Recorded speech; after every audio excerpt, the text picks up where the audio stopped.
مونږ او تاسو غواړو چې زمونږ او ستاسو په ژوند کې د سکون او اطمینان وي او غمونه مو د کم وي، نو تر خپله وسه پورې به ځان د مشرۍ نه ساتو.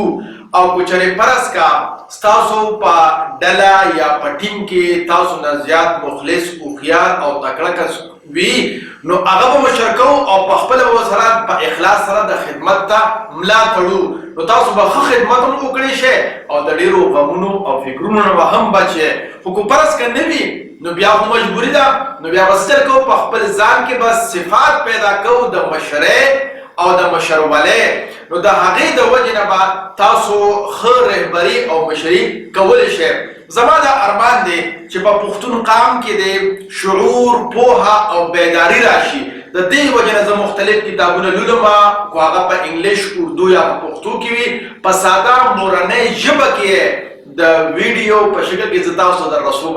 اوس تاسو ته زما دا خواست دی چې څومره پښتانه ملګري تاسو سره دي، هغې سره زما دا اواز شریک کړئ، کیدای شي د هغې په ژوند کې هم اطمینان او سکون، پوهه او رڼا راشي او زموږ او ستاسو پکې انشاءالله العظیم حصه وي. زه یم عبدالله عابد، په سوات یونیورسټۍ کې استاد یم او اوسېدونکی د چارسدې یم.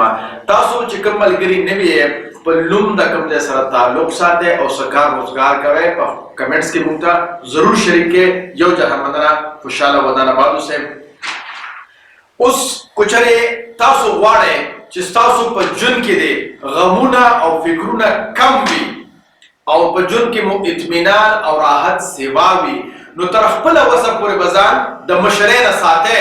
خپله به خپل ځان مشرۍ ته نه ور وړاندې کوئ، بلکې په خپل ټیم او په خپل ډله کې به یو مخلص کس ګورئ او هغه به مشر کوئ. د خدای دپاره پښتنو سانونو پیژنئ، ستاسو دپاره خو به ځان له پیغمبر نه راځي.